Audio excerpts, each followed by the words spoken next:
प्यारे विद्यार्थियों, आप सभी को मेरा नमस्कार। मैं डॉक्टर नेमीचंद कुमावत, सहायक आचार्य हिंदी विषय, राजकीय महाविद्यालय की आपके इस एमए पूर्वार्ध हिंदी साहित्य के प्रथम प्रश्न पत्र की आज की इस ऑनलाइन कक्षा में मैं आप सभी का स्वागत करता हूं। प्यारे विद्यार्थियों, पिछली जो हाल ही की जो ऑनलाइन कक्षा हुई थी, जिसमें हमने भक्ति काल की सगुण भक्ति काव्य धारा को पढ़ रहे थे, जिसमें सगुण कृष्ण भक्ति काव्य धारा से जुड़े हुए अष्टछाप का परिचय प्राप्त किया था और कृष्ण भक्ति काव्य धारा से जुड़ी हुई प्रमुख 5 प्रवृत्तियों का हमने पिछली ऑनलाइन कक्षा में अध्ययन किया है।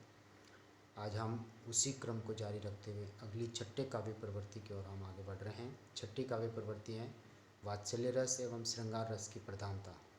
संपूर्ण कृष्ण काव्य श्री कृष्ण की बाल लीलाओं और प्रणय लीलाओं से भरा पड़ा है, जिसमें वात्सल्य एवं श्रृंगार रस की प्रधानता है। सूरदास वात्सल्य रस के सम्राट कवि कहे जाते हैं, क्योंकि इन्होंने बाल मनोभावों का ऐसा हृदयग्राही चित्र अंकित किया है जो अन्यत्र कहीं नहीं दिखाई पड़ता है। आचार्य हजारी प्रसाद द्विवेदी जी के शब्दों में बाल कृष्ण की चेष्टाओं के चित्रण में कवि कमाल की होशियारी और सूक्ष्म निरीक्षण का इन्होंने परिचय दिया है। न उसे शब्दों की कमी होती है, न अलंकार की, न भावों की और न भाषा की। उदाहरण है मैया मैं नहीं माखन खायो तथा मैया गबई बढ़ेगी चोटी मोही चोटी जैसे पदों का माधुर्य सूर के वात्सल्य वर्णन की विशेषताओं को उजागर करने में पूर्ण समर्थ हैं। बाल क्रीड़ा, बाल हठ, माखन चोरी, गोचारण आदि बाल सुलभ स्वाभाविक मनोवृत्तियों का सूरदास जी ने बड़े ही सुंदर ढंग से चित्रण किया है। जैसे एक उदाहरण और हैं, मैया मैंने चराऊँ गाय, अर्थात हे मैया मैं गाय चराने नहीं जाऊँगा, शीघ्र ग्वाल गिरावत मोसो, सारे ग्वाले मिल करके मेरे से गिराते हैं और मेरे पाँव पिराई, इसलिए मेरे पाँवों में पीड़ा होती है। मैया मोई दाऊ बहुत खिजायो, दाऊ यानी बलराम भैया ने मुझे बहुत चिढ़ाया है। मोको केत मोल को लीनो तू जसुमती कब जाए, यानी मुझे कहते हैं कि तुझे तो मोल खरीदा गया है, तू माँ यशोदा से कब पैदा हुआ, यानी तेरी माँ यशोदा नहीं है। इसी तरह से देखिए, संदेशो देवकी सो कहियो, हो तो धाय त्यारे सूत की दया करती ही रहियो, यानी उद्धव के माध्यम से देवकी को माँ यशोदा संदेश भिजवाती थी। वियोग वात्सल्य चित्रण है इसमें। हो तो धाय अर्थात मैं तो तुम्हारे पुत्र की एक धाय माता हूँ, फिर भी इस पुत्र पर तुम दया करते रहो, जो जो मांगे सो सो इसको देते रहना। कृष्ण काव्य में श्रृंगार के संयोग और वियोग दोनों पक्षों का सुंदर चित्रण है। सूरदास जी ने दोनों पक्षों का जितना अनुभूतिमय उद्घाटन किया अपनी बंद आंखों से, उतना किसी और कवि ने नहीं। दोनों रसों का वे कोना कोना झांक आए हैं। जैसे उदाहरण, बूझत श्याम कौन तू गोरी, कहाँ रेत कहाँ की बेटी, देखी नहीं कबू ब्रज खोरी, कहाँ को हम ब्रजतन आवत, खेलत रहत अपनी पोरी। इस तरीके बहुत ही सुंदर नोक झोंक वाले पद। और तुम पे कौन दुआवे गैया, यानी तुमसे कौन गायें दुआएगा। इत चितवत, इधर देखते हो, उत धार चलावत, और दूसरी तरफ धार चला तो यही सिखाई हो है मैया। इस तरह से गोपियों और कृष्ण के बीच की नोक झोंक। कृष्ण के मथुरा गमन यानी मथुरा आगमन पर गोपियों पर वज्रपात होता है और यहीं से वियोग आरंभ होता है। और वियोग की सभी अंतर्दशाओं का मार्मिक चित्रण इन कवियों ने किया है। जैसे मीनू गोपाल पेरिन भई कुंजे, तब ये लता लगती अति शीतल, अब भई विषम ज्वाल की पूंजे, यानी संयोग के क्षणों में प्रकृति आलंबन रूप में रहती है और वियोग के क्षणों में वो उद्दीपनकारी यानी कष्टकारक बन जाती है। इसी तरह से दूसरा उदाहरण देखिए, निसी दिन बरसत नैन हमारे, यानी रात और दिन हमारे नेत्र बरसते रहते हैं। सदा रहत पावस ऋतु हम पे जात थे श्याम सिधारे, जब से श्री कृष्ण यहाँ से गए हैं तब से सदा ही वर्षा ऋतु रहती है, क्योंकि हमारी आंखों से वर्षा की भांति अश्रु झरते रहते हैं। अगली काव्य प्रवृत्ति 7वीं, प्रकृति चित्रण। श्री कृष्ण की लीला स्थली यानी ब्रजभूमि अपने अनंत सौंदर्य के लिए विख्यात रही है। कृष्ण भक्तों के राधा कृष्ण के सौंदर्य के साथ ही ब्रजभूमि की अनंत सुषमा का चित्रण किया है। भाव प्रदान होने के कारण कृष्ण काव्य में प्रकृति का उद्दीपनकारी रूप ही अधिक निकला है। डॉक्टर ब्रजेश्वर शर्मा। परंतु दृश्यमान जगत का कोई भी सौंदर्य इन कवियों की आंखों से छूटा नहीं है। ये ब्रजेश्वर शर्मा जी का कथन है। कृष्ण भक्तों का प्रकृति चित्रण बड़ा ही मनोरम है और वियोग से व्यथित गोपियों को प्रकृति का समस्त सौंदर्य व्यर्थ लगता है। जैसे तब ये लता लगती अति शीतल, अब भई विसल ज्वाल की पूंजे, इन संयोग और वियोग का एक छात्र चित्रण। और अगली जो काव्यगत प्रवृत्ति है वह है सख्य भक्ति भावना।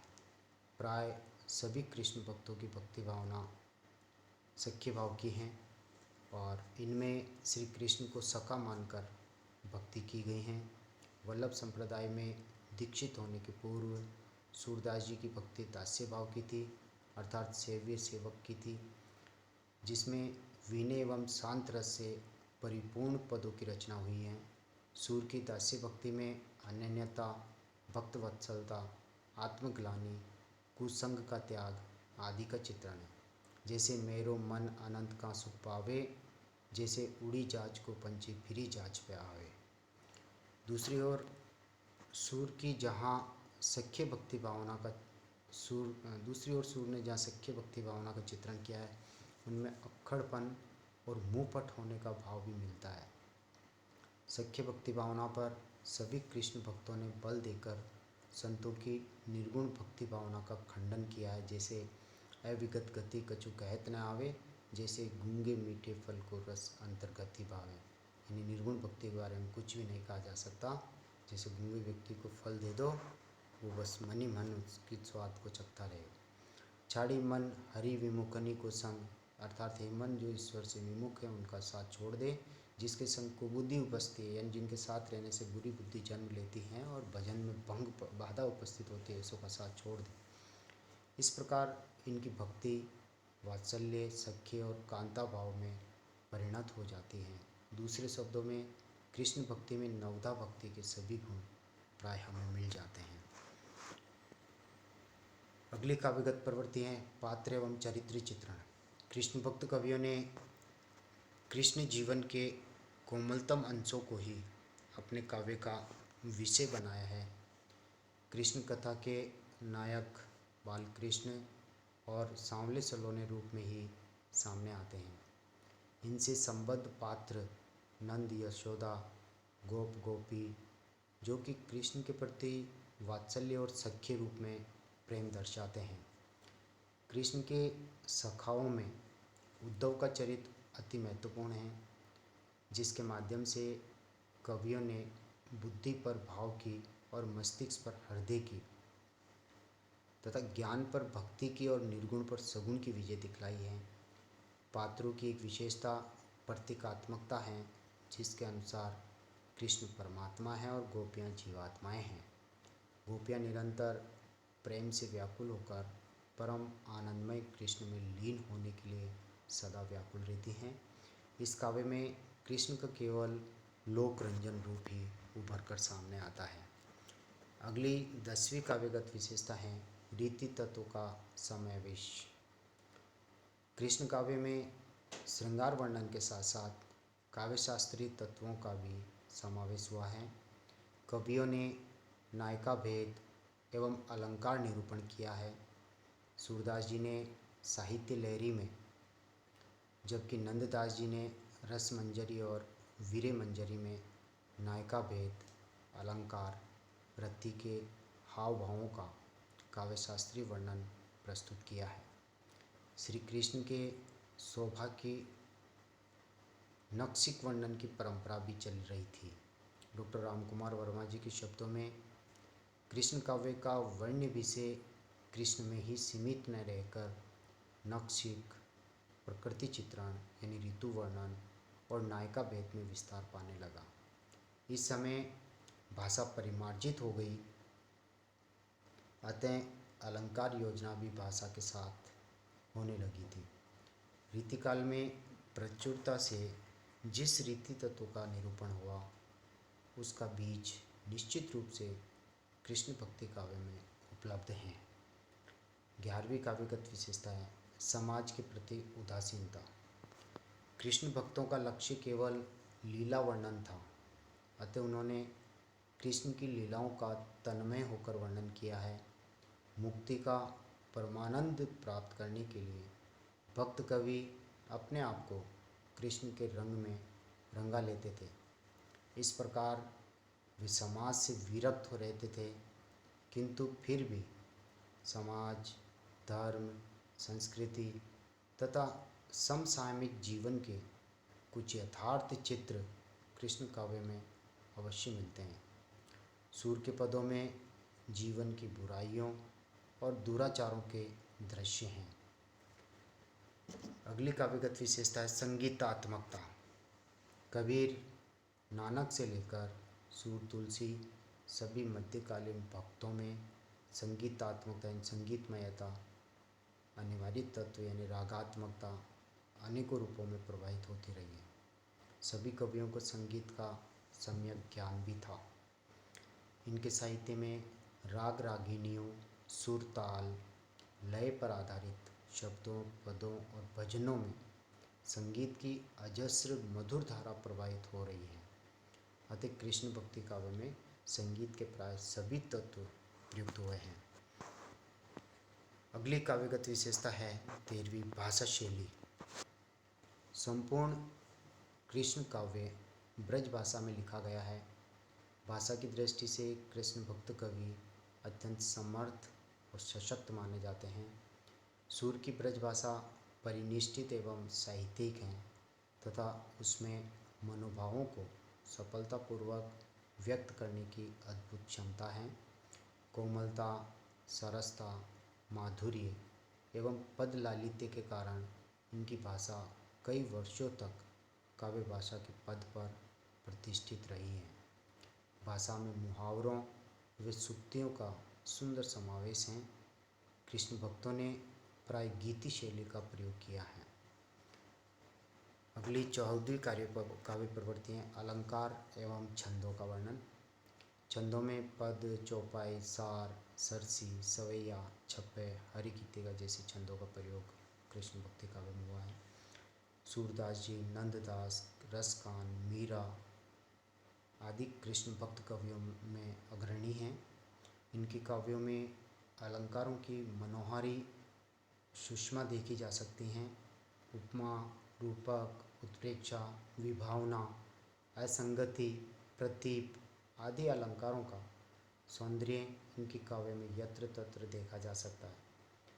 कृष्ण भक्त कवियों ने प्राय पद लिखे हैं। सूरसागर में पदों की प्रधानता है। नंददास जी ने रूप मंजरी तथा रास मंजरी में दोहा चौपाई का प्रयोग किया है। रसखान कवि ने कवित्त और सवैये लिखे हैं। कुंडलियाँ, गीतिका जैसे कुछ अन्य छंदों का भी प्रयोग कृष्ण काव्य में हुआ है। अगली 15वीं काव्यगत प्रवृत्ति है मुक्तक काव्य शैली। कृष्ण काव्य जीवन के एक सीमित पक्ष को लेकर ही लिखा गया है। कृष्ण के बाल जीवन और किशोर जीवन की लीलाओं का विशद चित्रण ही इनमें अक्सर हुआ है। अतः उदात्तता, गरिमा और भव्यता के स्तर पर कृष्ण काव्य तुलसी के राम काव्य की तुलना नहीं कर सकता। इन कवियों ने वस्तुतः गीति और मुक्तक शैली का ही प्रयोग किया है। प्रबंध रचनाएं बहुत कम हुई हैं। कृष्ण काव्य के प्रत्येक पद अपने आप में स्वतंत्र हैं, अतः मुक्तक काव्य शैली का प्रयोग है। निष्कर्ष की ओर हम आगे बढ़ते हैं। निष्कर्ष रूप से कहा जा सकता है कि कृष्ण भक्ति साहित्य आनंद और उल्लास का साहित्य है। इस साहित्य ने जीवन में व्याप्त जड़ता को भंग कर उसे गतिशील बनाया, उद्देश्यहीनता को दूर कर उसे लक्ष्य की ओर अग्रसर किया, जीवन की नीरसता को समाप्त कर उसे सुषमा सौंदर्य की ओर अग्रसर करने में कृष्ण काव्य की भूमिका रही है। कृष्ण भक्ति साहित्य ने सैकड़ों वर्षों तक भक्तजनों को अजस्र भक्ति रस का पान कराया है। इन्होंने रीति ग्रंथ भी लिखे तथा ब्रज भाषा को व्यापक भाषा बनाने का श्रेय भी इन्हीं कृष्ण भक्तों को जाता है। प्रवृत्ति गीति काव्य को इन्हीं कवियों से प्रोत्साहन मिला। कृष्ण भक्तों ने लोक रंजनकाली कृष्ण की मधुर लीलाओं से निराशा से मुरझाए हुए चेहरों पर प्रफुल्लता का संचार करने में सफलता प्राप्त की है। और यही इन कृष्ण भक्ति यानी कृष्ण भक्ति काव्य की सबसे बड़ी विशेषता है और इन कवियों का सबसे बड़ा योगदान माना जा सकता है। तो प्यारे विद्यार्थियों, आज की इस ऑनलाइन कक्षा तक हमने कृष्ण भक्ति काव्यधारा से जुड़ी प्रमुख काव्य प्रवृत्तियों का विस्तार से अध्ययन कर लिया है। अगली जो ऑनलाइन कक्षा होगी उसमें हम राम भक्ति काव्यधारा या फिर हम सगुण यानी भक्ति काल को सगुण युग क्यों कहा जाता है, क्योंकि सगुण युग में जो विशेषताएं हैं प्राय भक्ति काल की सभी विशेषताएं उसमें सम्मिलित होती हैं और वो राम भक्ति काव्यधारा की विशेषताओं में भी आती हैं।